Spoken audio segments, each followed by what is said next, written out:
एक अपना भाई साहब है प्रेमचंद जी दिल्ली वाला, उसके पोता है छोटा, इधर बैठा है ना, खड़ा हो जा।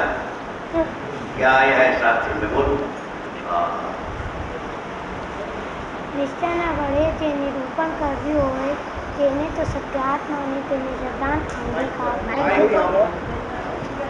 इधर आ जा, वहाँ जा, वहाँ जा, बोला वो छोटा लड़का क्या बोलता है। किसी से छोटा लड़का बोलता है, ओ सेठी, हाँ सेठी, सेठी मैं बोल जाता। નિષ્ઠાના વડે જે નિરૂપણ કર્યું હોય તેને તો સત્યાત્માને તેને સિદ્ધાંત અંગીકાર કર્યું. વ્યવહારને વડે જે નિરૂપણ કર્યું હોય તેને તો અસત્યાત્માને તેને સિદ્ધાંત છોડવું. सिद्धांत छोड़ दे।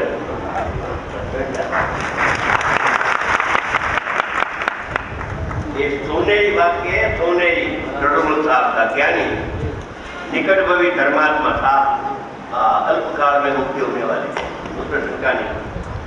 इसने वो समय साथ से निकाला है, वो सब सारा समय साथ के अंदर बिगड़ा है, सब साथ है, बोल तो वो ये बोल ऐसा आता।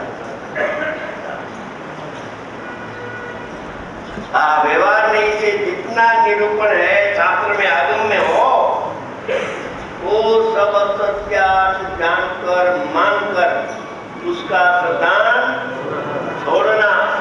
छोड़ना, पर्याय को छोड़ना ने शरीर को छोड़ना ने कपड़ा निकाल देना, ये बात नहीं है। पंच की क्रिया करने वाला आत्मा नहीं है।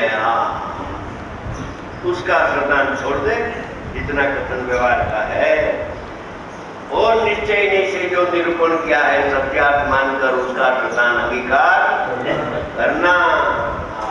सोनेरी वाक्य है, सोनेरी अक्षर से लिखने लायक है, रोजाना पढ़ना लायक है, पढ़ने लायक है। एक दफे तो जरूर पढ़ना, वजह से उठकर जैसे नमोकार मंत्र बोलते हैं तो सामने को रखना। 5-10 रुपये में वो आता है, पेंटिंग कर देता है, ज्यादा खर्च तो इसमें पुनः ज्यादा खर्च नहीं है, वो पुनः 5 रुपया लगा देना। ज्ञानी का वाणी वचन है,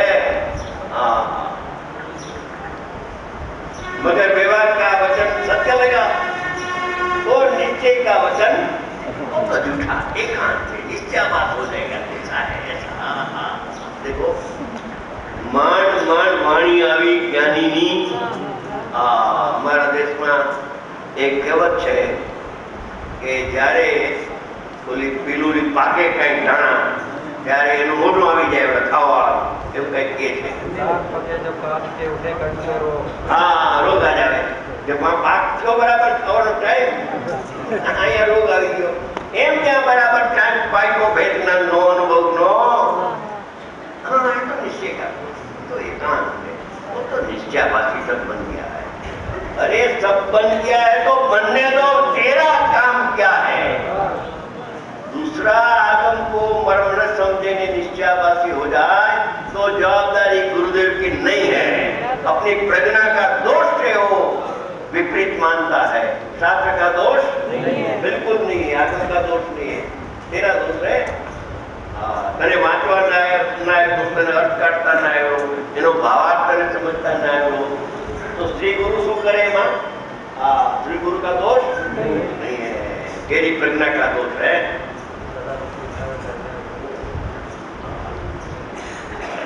देखो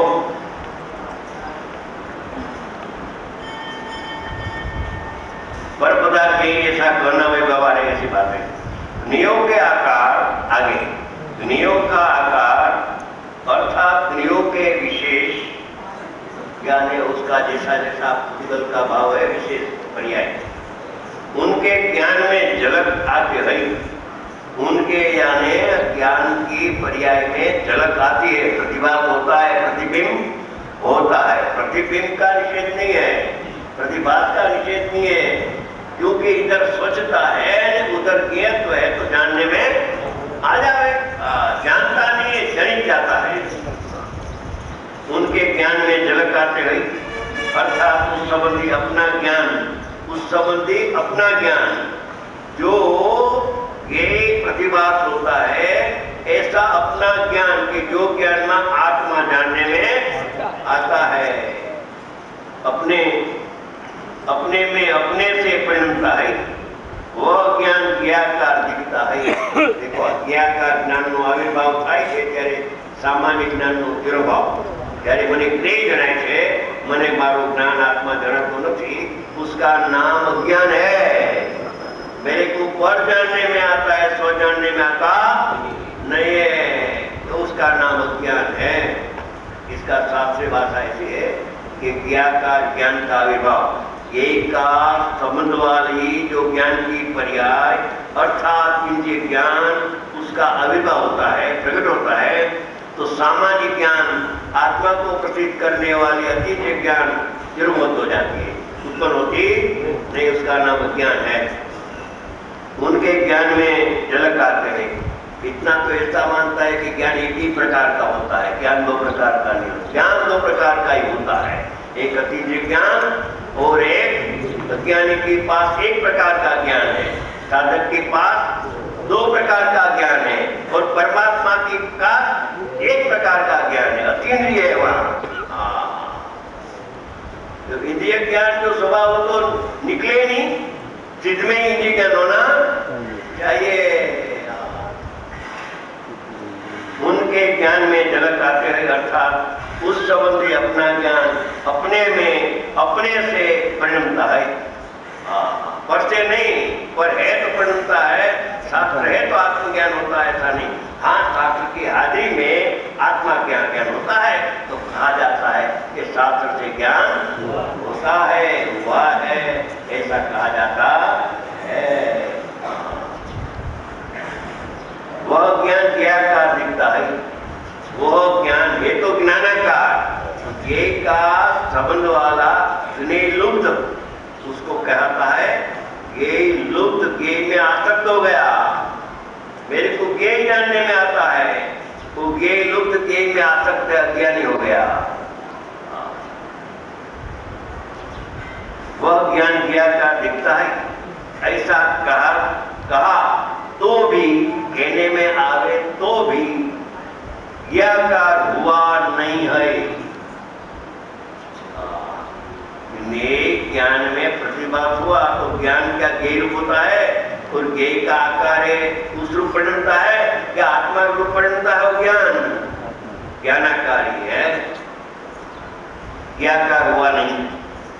यह तो ज्ञानाकार, ज्ञान की ही तरंगे है, ज्ञानाकार है। वो तो ज्ञान में क्या है, आत्मा जानने में आता है, तो ज्ञानाकार है। भले ही का प्रतिभास हुआ, मगर लक्ष्य नहीं पर है कि आत्मा पर। दो का प्रतिभास होता है स्वपर प्रकाशक, तब लक्ष्य कहाँ है? ज्ञान का लक्ष्य तो आत्मा पर ही हो रहता है। स्वपर प्रकाशक कहने पर भी पर का लक्ष्य आ जाता नहीं, दो का लक्ष्य तो होता नहीं है। पर का लक्ष्य होवे तो अज्ञानी, और स्व का लक्ष्य रेवे होवे रेवे बढ़े तो ज्ञानी।